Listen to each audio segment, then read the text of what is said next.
সুপ্রিয়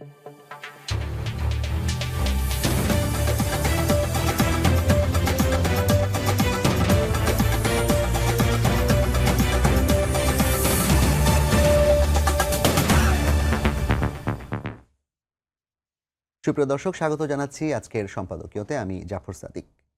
অন্তর্বর্তী সরকার জন আকাঙ্ক্ষার দিকে দৃষ্টি দিচ্ছে না, বরং তারা যেটা ভালো মনে করছে সেটাই হয়তো তারা চাপিয়ে দিতে চাইছেন, এমন মন্তব্য করেছেন বিএনপির ভারপ্রাপ্ত চেয়ারম্যান তারেক রহমান।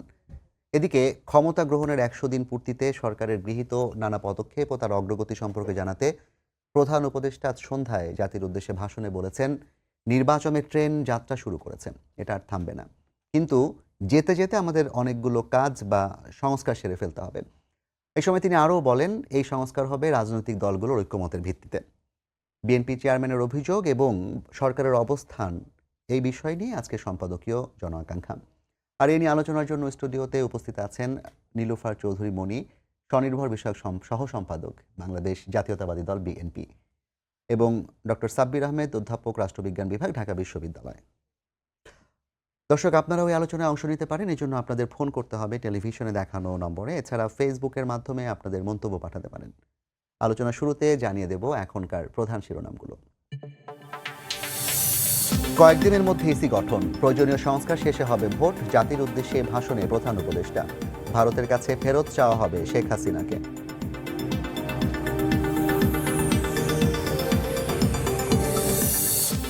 তিন মাসে খেলাপি ঋণ বেড়েছে ৭৪,০০০ কোটি টাকা। ১.৫ দশকের লুটপাটে আরও ২ বছর ভুগবে দেশ, বলছে সিপিডি। পাচারের অর্থ ফেরাতে সহযোগিতা করবে যুক্তরাজ্য। এবং রমজান সামনে রেখে খেজুর আমদানিতে কমানো হবে শুল্ক, পেঁয়াজ, চিনির দাম নাগালে রাখতে তৎপর এনবিআর। স্বর্ণ চোরাচালানে জড়িত এয়ারলাইন্সের রুট পারমিট বাতিলের হুঁশিয়ারি।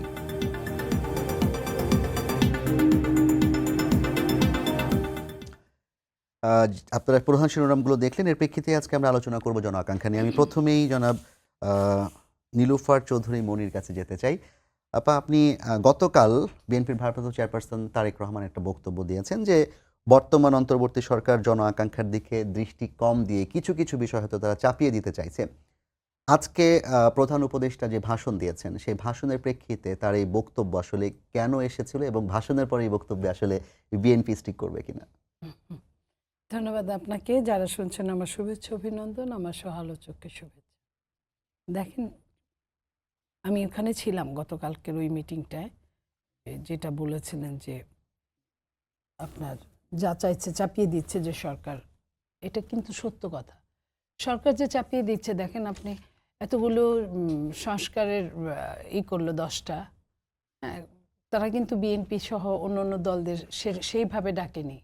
যখন সংস্কারের কাজ শুরু হতে গেল 1 অক্টোবর থেকে, 2 অক্টোবরে তারা হঠাৎ মনে করলেন যে রাজনৈতিক দলগুলোর সাথে বসা উচিত। বসলেন একটা মানে গয়ারহ বসা, যেটাকে বলে যে সবাইকে 10 মিনিট, 15 মিনিট, 20 মিনিট সময় দিয়ে ইয়েস নো ভেরি গুডের মধ্যে রেখে দিলেন। এটা তো হতে পারে না। না তাদের অভিজ্ঞতা আছে, না তাদের ওই ধরনের কর্মকাণ্ড মানে যে করবে ওই ওই ওই ওই জায়গাগুলো ওইভাবে স্টাডি আছে। সো এখানে রাজনৈতিক দলগুলো যেহেতু কাজ করবে, সাফার করা বা সুবিধা নেওয়াটা রাজনৈতিক দলই ভোগ করবে। সেখানে রাজনৈতিক দলকে সাথে রেখে এই সংস্কারগুলো প্রতিনিয়ত সব সময়ের জন্য প্রত্যেকটা ব্যাপারে, কারণ পরবর্তীতে ভুগতে হবে বা সুবিধা পাওয়ার জন্য রাজনৈতিক দলগুলাই কিন্তু এটা সাফার করবে বা সুবিধা পাবে। তো তাদের সঙ্গে কথা বলাটা উচিত ছিল, কিন্তু কেন তারা কথা বলছে না, বলে নাই, আমরা জানি না। যখন কালকে এই ধরনের কথা উঠলো, আজকে কিন্তু হঠাৎ করে 100 দিনের সফলতা ব্যর্থতায় প্রধান উপদেষ্টা জাতির উদ্দেশ্যে ভাষণ দিলেন। আমরা দেখলাম উনি বললেন যে নির্বাচনী ট্রেনের যাত্রা শুরু হয়েছে, তবে প্রয়োজনীয় সংস্কার না করে নির্বাচন দেওয়া ঠিক হবে না। এটার অর্থটা আসলে আমি 2 কলম রাষ্ট্রবিজ্ঞানে পড়েছি, পাশাপাশি বহুদিন রাজনীতির কর্মী। আমি এটা বুঝলাম না যে ওই যে বিচার মানি তালগাছটা আমার। তো উনি আজকে সুন্দর দিয়ে দিতে পারতেন একটা। আমার কথা হলো অ্যাপ্রক্সিমেট দেখ, উনি নির্বাচনের ডেট কালকেই দেখ, এটাও আমরা বলি না। সংস্কার তো এটা প্রয়োজনীয় জিনিস এবং এটা চলমান, এটা সারা জীবন চলতে থাকে। বলেছেন যে কিছুদিনের মধ্যে নির্বাচন কমিশন ঘোষণা করা হবে এবং তারপর তারাই আসলে নির্বাচনের বিষয়টা। দেখেন, নির্বাচন কমিশন ঘোষণা করবে, এটা আরো আগেই করা উচিত ছিল। আপনার কিছুদিনের মধ্যে ঘোষণা করবে, এবং তারপরে উনি যদি বলতেন আরও ভালো হতো। ওনার বক্তব্যে আজকে দৃঢ়তা ছিল, এটা ভালো লেগেছে। কিন্তু উনি যদি বলতেন যে এই নির্বাচন কমিশন দিয়েই আমরা নির্বাচনের প্রক্রিয়াটা শুরু করব, উনি কিন্তু এই কথাটা বলেছে, তবে প্রয়োজনীয় সংস্কার না করে নির্বাচন দেওয়া ঠিক হবে না। তো এই যে প্রয়োজনীয় সংস্কার বলতে কি বুঝেছেন উনি জানেন না। এটা কিন্তু এখানে কিন্তু আরেকটা আপনার মানে থেকে গেল, গলত থেকে গেল, যে এটা আসলে আমরা রাজনীতিবিদ, আমরা কিন্তু থরি মাছ না ছুঁই পানির মধ্যে নাই। আমরা কিন্তু যা বলার জনগণ কিন্তু স্পষ্ট কথা শুনতে চায়। আর রাজনীতিবিদরা এই অন্তর্বর্তীকালীন সরকারের কাছ থেকে কথা শুনেই কিন্তু জনগণের দুয়ারে যাবে বা কাজ শুরু করবে বা বলবে একটা কথা। এখন তারা একরকম কথা বলবে, উপদেষ্টারা একরকম কথা বলবে, দুটো তো হতে পারে না। দুটো হলে এখানেই সমস্যা হবে। সেই জন্য আমরা বলছি যে আরেকটু ক্লিয়ারলি উনি যদি বলতেন সবার জন্য ভালো হতো। এবং এই যে ধরেন ওনারা যে চাপিয়ে দিচ্ছেন, এই যে যেমন ধরেন যে প্রথমে যে উপদেষ্টারা ছিলেন সেটা না হয় বুঝলাম যে একটা এরকম একটা গণ অভ্যুত্থানে এই ধরনের একটা 3 দিন পরে সরকার গঠন করতে হয়েছে, কে কিভাবে এসছে আমরা জানি না, পিছনে কে কলকাঠি নেড়েছে জানি না। কিন্তু পরবর্তীতে যখন 2-3 জন নিলেন, আমরা কিন্তু দেখলাম আওয়ামী লীগের প্রেতাত্মারাই আবার আসছে। তারাই কিন্তু, তো আওয়ামী লীগের এক মুখে আওয়ামী লীগের বিচার হবে, আওয়ামী লীগ নিষিদ্ধ হবে, আরেক মুখে আওয়ামী লীগরা যদি পুনর্বাসিত হয় এবং ভালো ভালো জায়গায় পুনর্বাসিত। আপনি দেখেন প্রশাসনে 12,31,000 সামথিং প্রশাসনিক কর্মচারী আছে, সেইখানে 10.5 লক্ষই আপনার আওয়ামী লীগের দ্বারা নিয়োগকৃত বা আওয়ামী লীগের সময় থেকে তাদের CSRS জানা সবার। তো সেই তাদেরকে তো সরাতে পারেই নাই। বিভিন্ন জায়গায় যে কাজগুলো সেটা কিন্তু আওয়ামী লীগের মাধ্যমেই হচ্ছে এখনো। এবং আওয়ামী লীগের প্রথম উপদেষ্টা কমিটির মধ্যে আওয়ামী লীগের লোকজন আছে, এবং পরবর্তীতে যাদেরকে দিল তারা তো আওয়ামী লীগের এই 5ই আগস্টের পরবর্তী মামলার আসামি পর্যন্ত উপদেষ্টা হয়েছে। তো এটা কি এই জাতির জন্য ভীষণভাবে কলঙ্কজনক অধ্যায় না? অবশ্যই আমি মনে করি যে সেটাই। তো এটা ভুল হতেই পারে, মানুষ কাজ করলেই ভুল হয়। ওনারা যদি এই কথাগুলো জনগণের কাছ থেকে শুনে যদি ওনারা যদি ডিসিশন নিত, তাহলে আমরা বলতাম যে চাপিয়ে দিচ্ছে না। তার ওনারা মানে তো জনগণকে জোর করে চাপিয়ে কি দিচ্ছে। সরকার আসলে ঠিক সঠিকভাবে কাজ করতে পারছে না? হ্যাঁ, জন আকাঙ্ক্ষা পূরণে সরকার কি সঠিকভাবে কাজ করতে পারছে না? অবশ্যই পারছে না। অবশ্যই জনগণ সরকারের সাথে প্রথমেই রাজনৈতিক দলদের যাদের অভিজ্ঞতা আছে তাদেরকে নিয়ে বসলে, এবং বাংলাদেশের প্রথিত বুদ্ধিজীবীদের নিয়ে যদি বসতেন, বিভিন্নভাবে মানুষ কিন্তু অভিজ্ঞতা এবং কাজের ধারা হিসেবে কিন্তু মানুষ শিখতে চায় বা করতে চায়। ওনারা কিন্তু সেটা করেন নাই, যেটা আমাদের নেতা জনাব তারেক রহমান বলেছেন যে চাপিয়ে দিতে চাচ্ছে। চাপিয়ে প্রায় সব জায়গাতেই এরকম চাপিয়ে দিয়েছে। আপনি দেখেন যে চুক্তিভিত্তিক নিয়োগ আওয়ামী লীগের সময় ছিল, এটা কিন্তু খুব একটা ভালো কিছু ছিল না। তারপরে তারা অনেকটাই বাদ দিয়ে কি করেছে, তারা নিজেরাও চুক্তিভিত্তিক নিয়োগ করেছে। এই যে চুক্তিভিত্তিক, তাহলে এই চুক্তিভিত্তিক নিয়োগের আগে তো একটা ডিসিশন নেওয়া দরকার ছিল যে আমরা এটার কি করতে পারি, কারোর সাথে আলোচনায় বসা দরকার ছিল। যেমন ধরেন তত্ত্বাবধায়ক সরকার যখন গঠিত হতো, তখন কিন্তু সব দল বসে কিন্তু কয়েকটা নাম অ্যাপ্রক্সিমেটলি দিয়ে তারপরে ঠিক করতো যে কে তুলনামূলক নিরপেক্ষ। প্রত্যেকটা মানুষ কাউকে না কাউকে সাপোর্ট করে, এটা যেমন সত্য, কিন্তু বিবেকের তাড়নায় কিছু কিছু মানুষ কাজ করে, এটাও তেমনই সত্য। এখানে কিন্তু আমরা বিবেকের তাড়নার চেয়ে আবেগের তাড়নাটাকে বেশি দেখছি। এই আবেগের তাড়না যখনই বেশি হবে তখনই কিন্তু ভুল হতে বাধ্য হবে। এই ভুলটা কিন্তু আমরা 15 বছর ভুলে আমরা ভরাক্রান্ত ছিলাম, আমরা অন্যায় ভরাক্রান্ত ছিলাম। আমরা অন্যায়ের স্তূপে দাঁড়িয়ে আজকে যদি আবারও অন্যায় করি, তাহলে আমাদের লাভটা কি হলো? আমরা এই কথাটাই বলতে চাই। আজকে দেখেন, আমি শেষ করছি এটা বলে যে আজকে যে বৈষম্য বিরোধী ছাত্রছাত্রীরা তারাও কিন্তু এই সরকারের উপদেষ্টাদের নিয়ে তারাও কিন্তু এখন সোচ্চার হয়েছে এই জায়গাগুলায়। এবং দেখেন যে প্রত্যেকটা ছাড় দিতে এমন হয়েছে যে অন্যায়কেও ছাড় দিতে হচ্ছে তাদেরকে। এই যে আপনার গত কয়েকদিন যাবৎ যে আপনার এই যে আহত ছাত্ররা যে আন্দোলনটা করছে, সেটা কিন্তু অনেক আগেই কিন্তু এইটা দাবানলটাকে কিন্তু নিভিয়ে দিতে পারতো চাইলেই সরকার। এটা নিয়ে তো আপনার বৈষম্য বিরোধী ছাত্র আন্দোলনের অন্যতম সমন্বয়ক সার্জিস দাবি করেছে আনসার লীগের মতো আহতি লীগ ফিরে আসছে। হ্যাঁ, ফিরে আসছে কিনা, এটা যদি আগেই তারা করতো, তারা কি কাজ করেছে সেটাই তো আমরা বুঝতে পারছিলাম না। অন্তত আহতদের জন্য যদি একটা সংস্কারের বের করতো, যে 10টার সাথে আরো একটা, তাদের কাজ হতো যে কোথায় কোথায় আহত হয়েছে। এই যে 2024 সালে বিজ্ঞানের এত উন্নয়নের জোয়ারের মধ্যে যদি আমি আমার আহত আর নিহতদের খুঁজে না পাই, আমি আমার শহীদদের এবং পঙ্গু যোদ্ধাদের আমি খুঁজে না পাই, তাহলে তো এটা দুঃখজনক। তাহলে তো আপনার কাছ থেকে আমরা আবার আপনার শুনবো। ওই আমি কি একটু বলে আহত লীগ আবার ফেরত আসবে, এটাই স্বাভাবিক। জনাব ডক্টর সাব্বির আহমেদের কাছে যেতে চাই। যে বিষয়গুলো নিয়ে নীলুফার আপা বললেন যে সরকার জন আকাঙ্ক্ষা পূরণ করতে পুরোপুরি পারছে না। জনগণের যে আকাঙ্ক্ষা ছিল এই অভ্যুত্থান পরবর্তী সরকারের কাছে, তার মধ্যে অন্যতম ছিল যে বৈষম্যহীন বাংলাদেশ, নতুন একটা রাজনৈতিক বন্দোবস্ত কিংবা দুর্নীতির বিরুদ্ধে একটা সুন্দর ব্যবস্থাপনা।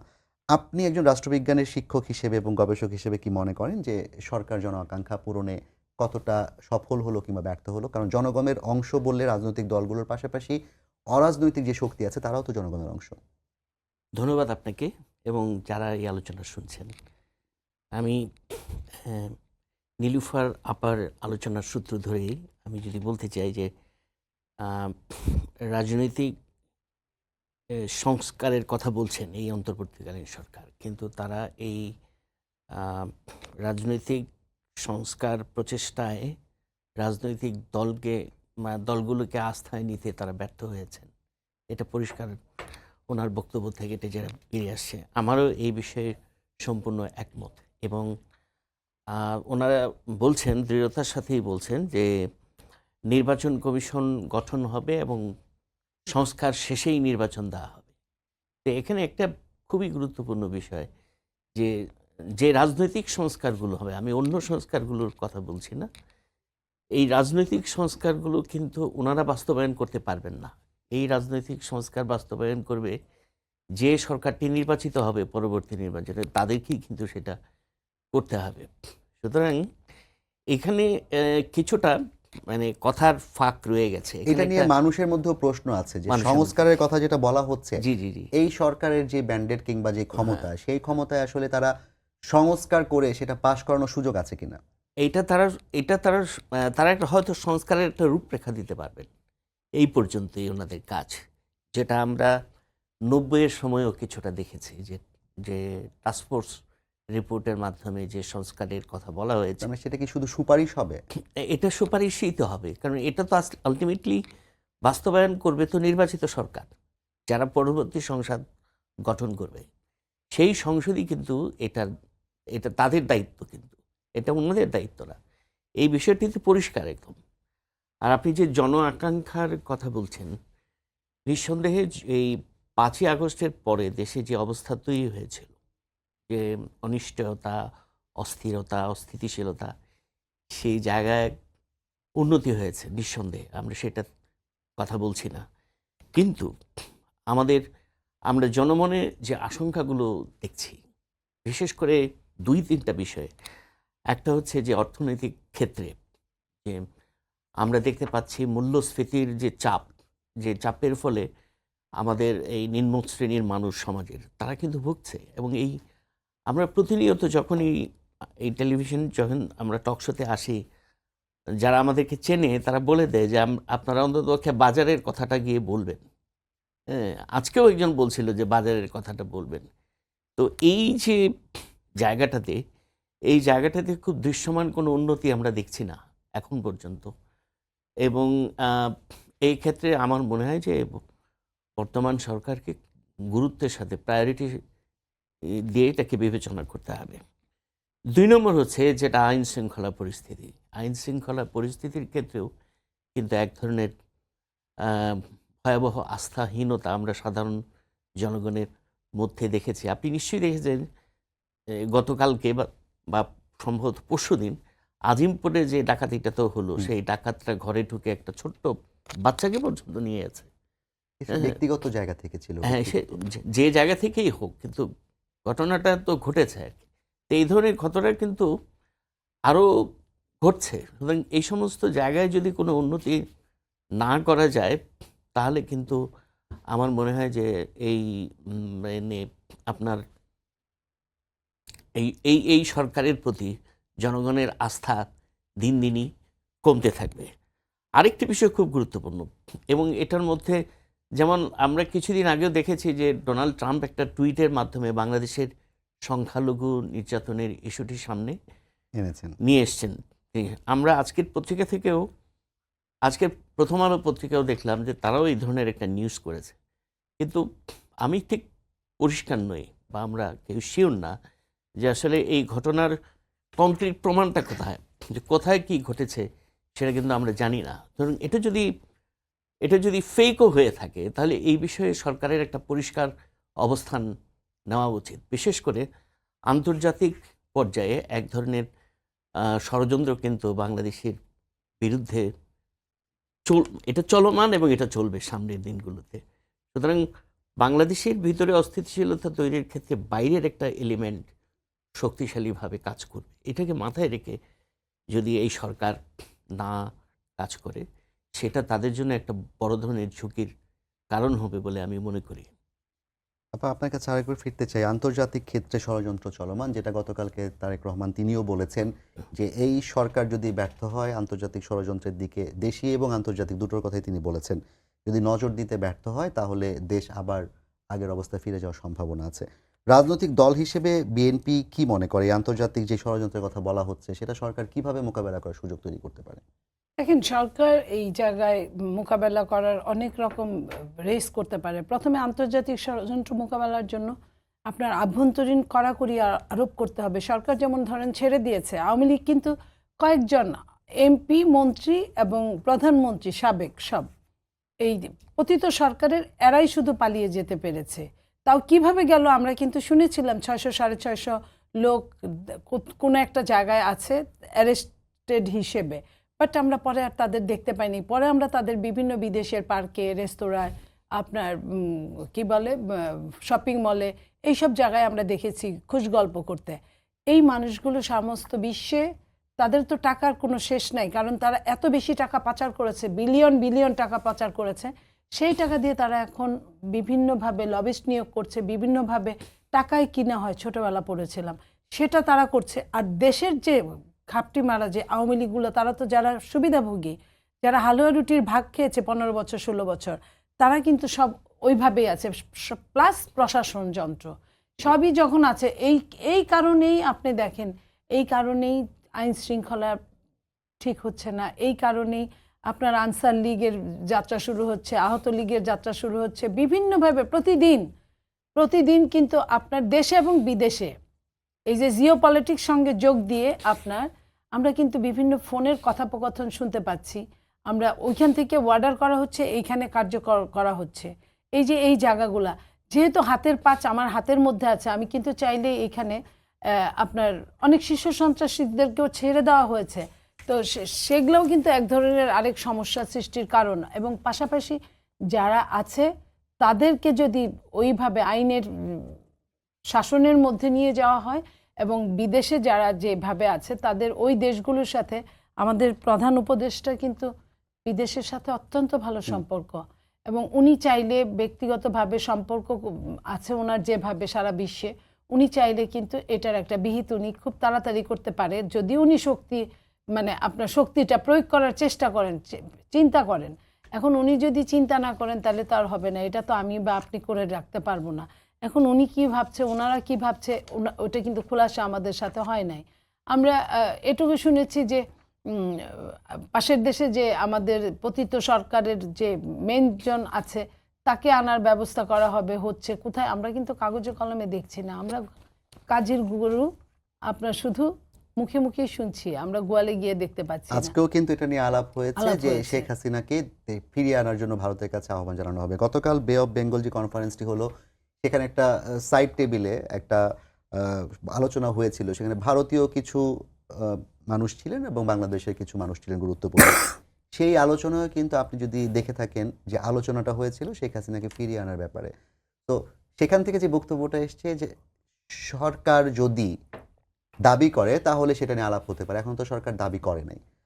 ভারত এই ক্ষেত্রে এই দেশের মানুষেরও কিন্তু একটা আকাঙ্ক্ষা, যারা কিনা আন্দোলন করেছে শেখ হাসিনাকে ফিরিয়ে এনে বিচার করা হোক। ভারত আসলে এই জায়গায় কতটুকু ভূমিকা রাখতে পারে, কিংবা সরি শেখ হাসিনাকে ফিরিয়ে দেওয়ার ব্যাপারে ভারতের ভূমিকাটা কি হতে পারে? আপনি ইতিহাসের দিকে যদি লক্ষ্য করেন তাহলে দেখবেন যে আওয়ামী লীগের সাথে ভারতের একটা ঐতিহাসিক সম্পর্ক রয়েছে। এবং যখন প্রাক্তন প্রধানমন্ত্রী শেখ হাসিনা যখন নির্বাসন জার্মানি থেকে যখন তিনি ফিরে আসছিলেন দেশে, তিনি আসার পথে কিন্তু ভারতেই আশ্রয় গ্রহণ করেছিলেন, এবং সেখান থেকেই কিন্তু আহ, বাংলাদেশে আসেন।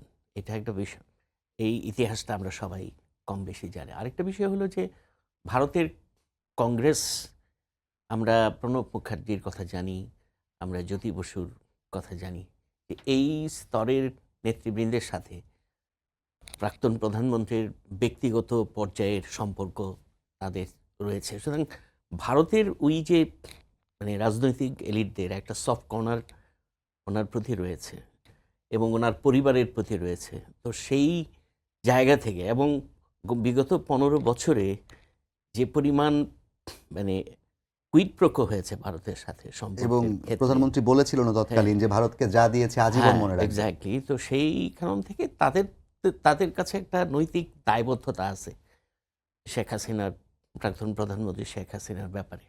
সুতরাং সেই দায়বদ্ধতা থেকেই হয়তো তাকে তারা রক্ষা করতে চাইবে।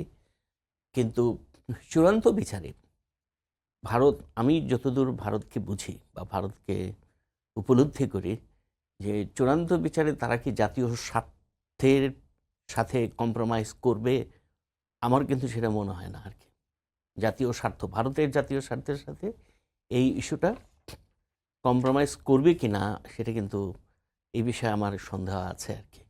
হয়তো এটার একটা সমাধান হবে আর কি, কিন্তু সেটা সঠিক একটা আইনি প্রক্রিয়া। ভারতের সাথে যে এক্সট্রাডিশন ট্রিটি রয়েছে বাংলাদেশে, সেই এক্সট্রাডিশন ট্রিটির আওতায়ই তাকে আনতে ফিরিয়ে আনা হবে। যাবে। তো সেটা নিয়ে একটা দুই ধরনের ব্যাখ্যা আছে।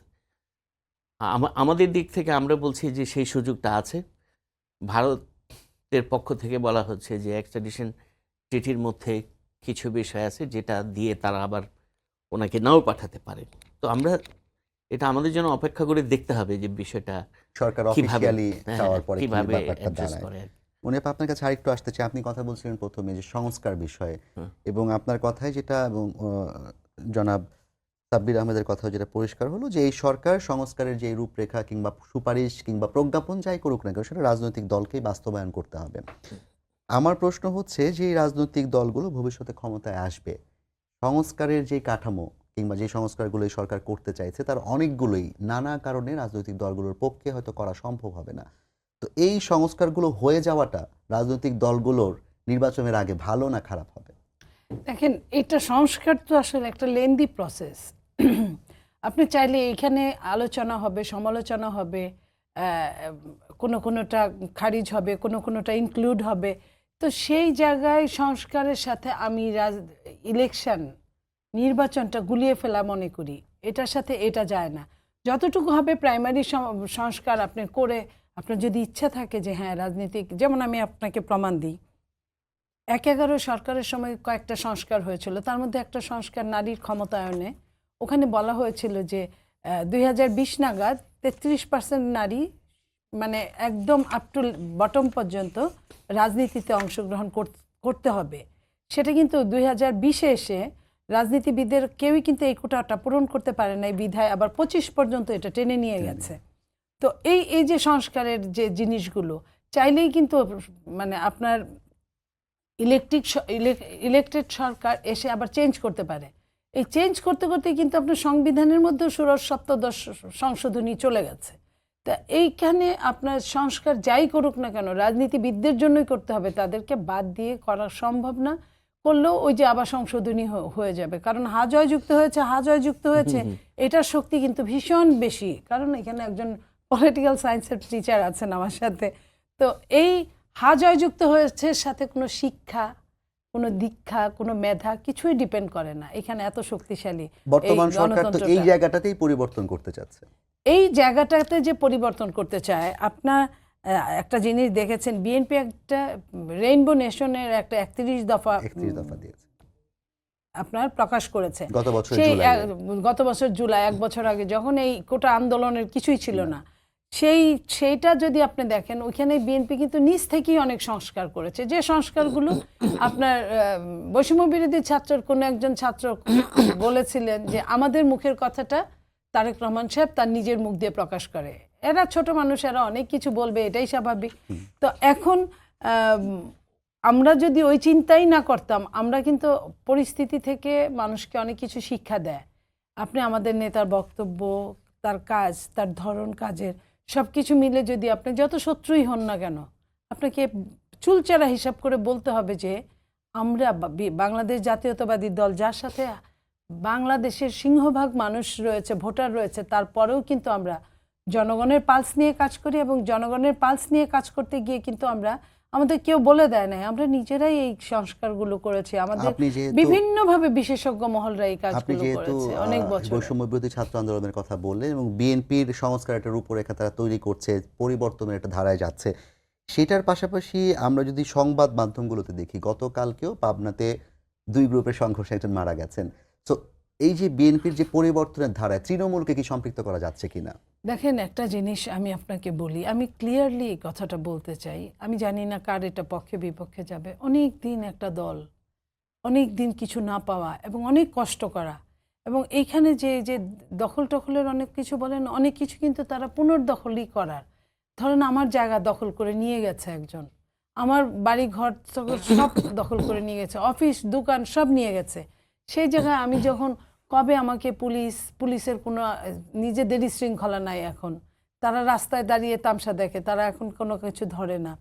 সেই জায়গায় আমাকে কে ফিরিয়ে দিবে এই জিনিসগুলো? হয়তো কখনো কখনো নিজেই নিজের জিনিসটা পুনরুদ্ধার করতে গিয়েছে। আমি তার মানে বলছি না যে কিছুই হয় নাই, বড় দল হতেই পারে 2-4 জায়গায়। আমার সংখ্যা লঘিষ্ঠ নিয়ে কাজ না, আমার সংখ্যা গরিষ্ঠ নিয়ে কাজ। তো সেইখানে আর আমাদের হাতে কোনো মানে ওই ডান্ডাটা নাই রাজনীতির। আমরা চাইলেই কিন্তু এটার সঙ্গে সঙ্গে অ্যাকশনে যেতে পারি না, মানে আইনের অনুশাসনটা তো আমাদের হাতে নেই, আমাদের ক্ষমতায় নেই। আমরা আগেও বিরোধী দলে ছিলাম, এখনও বিরোধী দলে। তো সেইখানে কিছু কিছু জিনিস হলে আমাদের নেতা জনাব তারেক রহমান, উনি কিন্তু প্রায় 1000-এর উপর ইতিমধ্যে বহিষ্কার করেছে, পদ স্থগিত করেছে, বিভিন্নভাবে পানিশমেন্ট করেছে। মানে নট আপনার অনলি কথায় বোঝা যাচ্ছে সারা যে বাংলাদেশে কিন্তু পোস্টার, লিফলেট এইসব ছাড়া বন্ধ। কোনো বহর, হুন্ডা বহর, গাড়ি বহর এইসব নিয়ে যাওয়া বন্ধ। কিন্তু আমরা কিন্তু 7ই নভেম্বরের পোস্টার মেট্রো রেলের পিলারে এখনো দেখতে না, পাই। 7ই নভেম্বর তো একটা জাতীয় প্রোগ্রাম, এটা তো শহীদ প্রেসিডেন্ট জিয়াউর রহমানের প্রোগ্রাম। সেইখানে কোনো কারো ব্যক্তি ছবি দিয়ে সেটা করা নিষিদ্ধ। এখন ওই 7ই নভেম্বর বলেন, ঈদের প্রোগ্রাম বলেন, কিংবা আপনার 16ই ডিসেম্বর, 26শে মার্চ বলেন, 21শে ফেব্রুয়ারি বলেন, এই দিনগুলো একদম একদম ডিফারেন্ট। তো সেটা কেন্দ্রীয়ভাবে যে পোস্টার ছাপানো হয়েছে সেটা আলাদা জিনিস। ব্যক্তিগত নামে যে পোস্টার, লিফলেট করা নিষেধ, এবং আমাদের নেতা ভীষণ সিরিয়াসলি আপনার আবারও বলেছে। আপনি দেখেন ঢাকা শহর থেকে প্রায় সব পোস্টার নামানো হচ্ছে, লিফলেট আপনার ব্যানার নামানো হচ্ছে। তো এই যে চেষ্টার তো শেষ নাই, আমরা যার পর নয় চেষ্টা করছি। আমাদের সময় প্রায় শেষ হয়ে এসেছে। আমি জনাব সাব্বির আহমেদের কাছে একটু যেতে চাই। নীলুফার আপার বক্তব্যে যেটা মনে হলো যে বিএনপির হাতে যদি রাষ্ট্র ক্ষমতা যায়, তাহলে তৃণমূলের যে সমস্যাগুলো সেগুলো সমাধান করার একটা জায়গা তারা খুঁজে পাবে। এবং তিনি আরেকটা বিষয় বলছেন যে তারা এখনো বিরোধী দলেই আছে, বিএনপি কিংবা অন্যান্য রাজনৈতিক দলগুলো যারা সরকারের বিরুদ্ধে আন্দোলন করেছে গত 15 বছর। সরকার রাজনৈতিক দলগুলোকে যুক্ত করে সংস্কার কিভাবে করতে পারে? দেখুন, এটা তো অলরেডি মানে আমরা আলোচনায়, আমাদের দুজনের আলোচনায় কিন্তু এই বিষয়টা চলে এসছে। যে প্রথম কথা হলো সরকারের মানে সিরিয়াসলি পার্টিগুলোকে ইনভলভ করা এই প্রক্রিয়ার মধ্যে। তাহলে আপনার কাছে কি মনে হয় কেন তারা করছে না কিংবা করতে চাচ্ছে আমি না? জানি না কেন করছে না, যে তারা মানে কিন্তু করতেই হবে তাদেরকে। কারণ তারা যদি আসলে এই সংস্কার করতে চায়, সিরিয়াসলি মিন করে সংস্কারগুলো তারা করতে চায়, এছাড়া তাদের সামনে কোনো বিকল্প রাস্তা নাই। তাহলে এটা সেই 90-এর মতোই হবে। কিছু সুপারিশ তারা রেখে যাবেন, এটার কোনো কার্যকারিতা থাকবে না। যখন নতুন দল সরকার গঠন করবে, এটার কোনোই কার্যকারিতা থাকবে না। কারণ আলটিমেটলি তো এগুলো সংসদে পাস হতে হবে। এই রাজনৈতিক সংস্কারগুলো সংসদে যেতে হবে এবং সেখানে পাস হতে হবে। তো সেখানে যদি রাজনৈতিক দলকে আপনি আস্থায় না নেন, তাহলে কেমন করে হবে? আপনি 10 মিনিট 15 মিনিট সময় দিয়ে, আমার ধারণা আর কি, যে 3 মাসের মধ্যে তো এই কমিশনগুলো কাজ করছে। আমি জানি না, হয়তো বা জানুয়ারি বা ডিসেম্বরের মধ্যে তারা প্রত্যেকে একটা, না, সেটা আজকে প্রধান উপদেষ্টাও বলেছেন যে হ্যাঁ। 6টি সংস্কার কমিশনের কাজ অনেকখানি এগিয়েছে, হ্যাঁ, ডিসেম্বর নাগাদ একটা ডিসেম্বর নাগাদ তারা একটা রিপোর্ট দেবে। দেন আমি মনে করি যে এই রিপোর্ট ইজ নট সাফিসিয়েন্ট এই সংস্কারটিকে এগিয়ে নিয়ে যাওয়ার জন্য।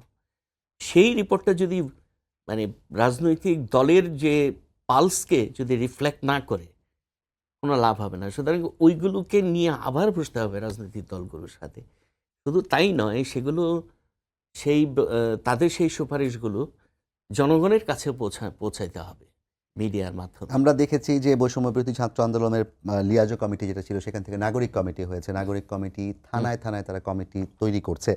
আপনি কি মনে করেন যে সরকার এই যে বৈষম্যবিরোধী ছাত্র আন্দোলন কিংবা নাগরিক কমিটিকে অত্যাধিক গুরুত্ব দেওয়ার মধ্য দিয়ে রাজনৈতিক দলগুলোকে একভাবে পাশ কাটিয়ে যাচ্ছে কিনা, কিংবা এটার ফলাফল কি হতে পারে? আমি নাগরিক কমিটি সম্পর্কে যতগুলো জানি, যে এটা তো এখনো ওইভাবে জাতীয় পর্যায়ে একটা পলিটিক্যাল প্ল্যাটফর্ম হিসেবে এখনো ওইভাবে সংগঠিত হতে পারেনি। গতকালকে হ্যাঁ তারা আমি একটা যতটুকু কথা জানি, বলেছে। তো তারা যেটা দাবি করে, তারা একটা প্রেশার গ্রুপ হিসেবে থাকতে চায় বা কাজ করছে এখন। তো প্রেশার গ্রুপ হিসেবে তারা কিছু প্রেশার দিচ্ছে ইন্টারিম গভর্নমেন্টের উপরে।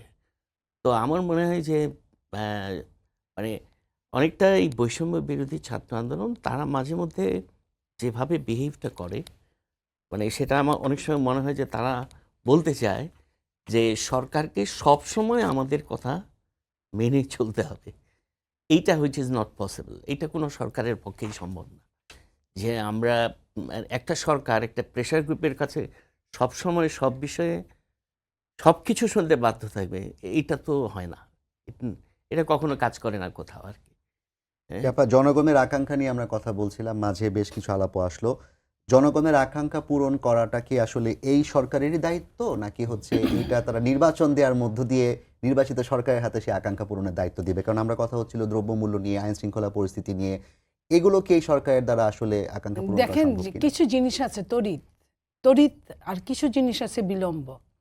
তড়িৎ যেমন দ্রব্যমূল্য, এটা আসলে যখন যে সরকারে থাকবে তারই এটা সলিউশনে আসা উচিত।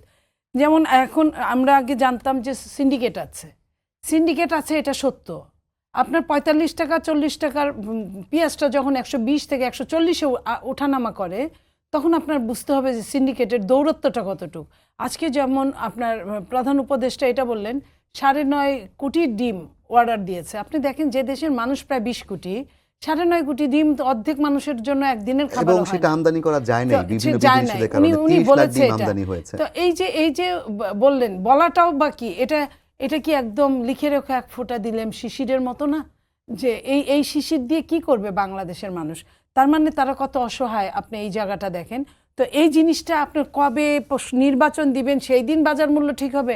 যদি অন্তর্বর্তী সরকার যদি আপনার সিন্ডিকেট ভাঙতে না পারে, কোনো দলীয় সরকার তো আরও ভাঙতে পারবে না। কারণ দলীয় সরকারকে ভোটে পাশ করানোর জন্য ব্যবসায়ীদের একটা অবস্থান থাকে, দলীয় সরকারদের সাথে কাজ করার জন্য বাংলাদেশে ব্যবসায়ীদের একটা অবস্থান থাকে, দলীয় সরকারকে বায়াস্ট করার জন্য ব্যবসায়ীদের একটা অবস্থান থাকে। সেখানে তারা কিভাবে পারবে যদি অন্তর্বর্তীকালীন সরকার কারো ভোটে হয় নাই? হ্যাঁ, জনগণের ডিমান্ড অনুযায়ী হয়তো এইবার হয়েছে, তো ডিমান্ড অনুযায়ী জনগণের জন্যই তো কাজ করবে, কোনো বিশেষ মহলের জন্য তো কাজ করবে না। তাহলে উনি কেন বিশেষ মহলে বায়াস্ট হচ্ছেন, ওনারা কেন বায়াস্ট হচ্ছেন? এটাই আমাদের কথা। আর কিছু কিছু জিনিস আছে সেটা দলীয় সরকারের বিকল্প হতে পারে আজকে না। কিন্তু সিপিডিও যেটা আইন বলেছে পাশ যে করার ব্যাপারে ভঙ্গুর অবস্থা রেখে গেছে পতিত সরকার, তা ঠিক হতে ২ বছরের বেশি সময় লাগতে পারে। এবং আজকে প্রধান উপদেষ্টা বলেছেন ১২ থেকে ১৫ বিলিয়ন ডলার পাচার হয়েছে। বাংলাদেশের যে তেলের দাম পরিশোধ করা যেটা বাকি ছিল সেটা পরিশোধ করার ব্যবস্থা নেওয়া হয়েছে। অর্থনৈতিক কাঠামোতে একটা পরিবর্তন আসছে। তো এগুলো কি আসলে জনগণের জন্য খুব দেখেন, গুরুত্বপূর্ণ? যেখানে যে দেশে 10টা 9টা 10টা ব্যাংক দেউলিয়া ঘোষণা হয়, এই সরকারের সময় তো হলো আবার। আর যখন জিনিসপত্রের দাম লাগামহীন অবস্থায় থাকে এবং যখন কিছু ঋণ শোধ করার জন্য শুধুমাত্র আমাদের যে প্রবাসী ভাই বোনেরা যে রেমিটেন্সটা পাঠিয়েছে, আপনার গার্মেন্টসের অবস্থা কিন্তু চরম খারাপ। আপনার শুধুমাত্র বিদেশিরা যে আমাদের রেমিটেন্স পাঠিয়েছে, এই রেমিটেন্স দিয়ে হয়তো বা কিছু আপনার নগদ ডলারের আপনার এখানে সরবরাহটা হয়েছে, একটু চোখে পড়ার মতো, একটু ঋণ শোধ করার, ঋণ তো না, কিস্তি শোধ করার আপনি কিছু করতে পেরেছেন। এটাই কিন্তু সব না। আপনার দেশের অবস্থা অত্যন্ত নাজুক। এই নাজুক অবস্থায় আপনি যিনি অর্থ উপদেষ্টা, উনিই ভালো বলতে পারবেন। উনি প্রথমে এসে বলছিলেন এটা সামান্য ব্যাপার, আমি ঠিকঠাক করে ফেলবো। যদি ঠিকঠাক হতো তাহলে 3 মাসে কিন্তু যে চালের দাম কেজিতে 10 টাকা বেড়ে যেত না। কেজিতে 10 টাকা বাড়ার মতো এমন কোনো কিছু পৃথিবীর উলট পালট হয়ে যায় না যে কেজিতে 10 টাকা 8 টাকার চালের দাম বেড়ে যাবে।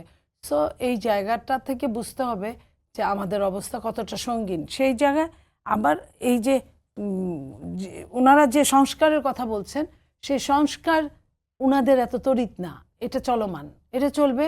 কিন্তু তড়িৎ যেটা সেটা হলো বাজার দ্রব্যমূল্য, তড়িৎ যেটা সেটা আইন শৃঙ্খলা, তড়িৎ যেটা সেটা আইনের অনুশাসন। আপনার আইনের অনুশাসন কোথায় এখন পর্যন্ত আমরা ওরকম দেখছি না। এবং দেশের অবস্থা কোথায় কতটা নাজুক হয়ে গেলে যে একটা মানুষকে, বাচ্চাকে আপনার তুলে নিয়ে যায়, 8 মাসের বাচ্চাকে, যখন সে সাফিসিয়েন্ট ওইখানে কোনো অর্থ সম্পদ না পেয়েই তো বাচ্চাটাকে, আমরা যা পত্রিকা যা বললো, তো এই অবস্থায় দেশের একটা ডাকাত চোর সেও ভালো কিছু অ্যামাউন্ট চায়, না পেলে অন্য দিক দিয়ে ক্ষতি করার চেষ্টা করে। এই যে নাজুক অবস্থার মধ্যে আমি বলতে চাই যে সরকারকে খুব সিরিয়াস ভাবে চিন্তা করতে হবে এবং প্রত্যেকটা ব্যাপারে রাজনীতিবিদদের সাথে কথা বলতে হবে। জি, জনাব সাব্বির আহমেদ, আপনি যদি একটু বলেন যে খুব সিরিয়াস ভাবে সরকারকে চিন্তা করতে হবে, 1 নম্বর। 2 নম্বর হচ্ছে সরকার আসলে আর কতদিন সময় পাওয়া উচিত? না, অবশ্যই, কারণ এই সরকারটি তো 3 মাসের জন্য, 3 মাস তো অলরেডি তারা পার করে দিয়েছেন। না, কিন্তু তারা কিন্তু বলেছিল 3 থেকে 5 বছর হতে পারে মেয়াদ শুরুতে আসার পরপরই। না, আমি বলছি আর কি যে আইন কি বলে সেটা। হ্যাঁ, আমি এই বিষয়ে কোনো আইন বা অন্তর্বর্তীকালীন সরকারের জন্য যে অর্ডিন্যান্সটা মানে যে অর্ডিন্যান্সটা রেডি করার কথা, আমি যতদূর জানি এটা এখনো চূড়ান্ত করতে পারেন নাই তারা। এটা তারা চূড়ান্ত করবেন এবং আমি যতদূর বুঝতে পারি যে এটা হয়তো কোর্টের মাধ্যমে একটা এই বিষয়ে তারা একটা মতামত নেবেন। পরবর্তীকালে এইটাও কিন্তু পার্লামেন্টে যাবে। এই যে তাদের যে বৈধতার মেয়াদ, এই বিষয়টাও কিন্তু পরবর্তী পার্লামেন্টে যাবে আর কি। তো আমার মনে হয় যদি তারা সিরিয়াসলি সংস্কার মিন করেন, যে কমিশনগুলো তারা করেছেন, আমি মনে করি যে সংস্কারের প্রয়োজন আছে। মানে সংস্কার তারাই করে ফেলবেন আমি সেটা বলছি না, কিন্তু সংস্কারের একটা রূপরেখা তৈরি করে সেটাকে যদি রাজনৈতিক দলগুলোর সাথে আলোচনার মাধ্যমে তারা যদি একটা ঐক্যমতের জায়গায় বসতে পারেন ওই রূপরেখাটা নিয়ে, ওইটা হয়তো কিছুটা রেজাল্ট দিবে, ফলাফল দিবে। অনেক ধন্যবাদ জনাব সাব্বির আহমেদ। আমি আপনার কাছে শেষ করতে চাই আপনাকে দিয়ে, সেটা হচ্ছে সরকারের এই যে আকাঙ্ক্ষা পূরণের জন্য জনগণের কিংবা সংস্কারের জন্য কতদিন সময় দিতে প্রস্তুত রাজনৈতিক দলগুলো? 30 সেকেন্ডের মধ্যে বলবেন। আমার মনে হয় যে 3 মাস তো চলে গেল, এটা কিন্তু এমনিই এটা আইনের মধ্যে না সরকার, তারপরেও 3 মাসের পরে কিন্তু নির্বাচনটা তার দেওয়া একদম মানে সাংবিধানিক সংস্কার হোক কিংবা না হোক, হ্যাঁ সেটা চলে গেল। এখন তাদেরই ক্লিয়ার করতে হবে যত আর্লি অ্যাজ পসিবল। আমরা বলেছিলাম যৌক্তিক সময়, তারপরে বলেছিলাম রোডম্যাপ, তারপরে বলেছিলাম নির্বাচন কবে দিবেন। ওনারা কিন্তু এখনো ওটা আসলে স্কিপ করে যাচ্ছে বারবার। আজকে যেটুকু বলেছেন যে খুব তাড়াতাড়ি, সেই খুব তাড়াতাড়ির সঙ্গে কিন্তু আবার সংস্কারটা জুড়ে দিয়েছেন। তো এই জুড়ে দেওয়ার জন্য ওনাদেরকেই বলতে হবে কতদিন। তবে আমরা মনে করি 6 মাস, সর্বোচ্চ 9 মাস, এই রকম, এর চেয়ে বেশি তো হওয়ার উচিত না, ঠিক না। অনেক ধন্যবাদ জনাব নীলুফার চৌধুরী মনি এবং ডক্টর সাব্বির আহমেদ, আপনাদের দুজনকে। আপনাদের মধ্য দিয়ে আমরা যে বিষয়গুলো জানলাম যে সরকার যে জন আকাঙ্ক্ষা পূরণ করতে কতটুকু পেরেছে এবং আলটিমেটলি তাদের কি করা উচিত এবং কতদিনের মধ্যে জনগণের সরকারের কাছে অর্থাৎ নির্বাচিত সরকারের কাছে ক্ষমতা হস্তান্তর করা প্রয়োজন। দর্শক, আমাদের সঙ্গে দুজন অতিথি ছিলেন, তারা আজকে জানিয়েছেন যে সরকার কতটুকু সফলতা পেয়েছে এবং ভবিষ্যতে তাদের কি করা উচিত। সবাইকে ধন্যবাদ জানিয়ে শেষ করছি আজকের সম্পাদকীয়। আগামীকাল আবারও দেখা হবে রাত 10টায়। দেখার আমন্ত্রণ রইল। শুভরাত্রি।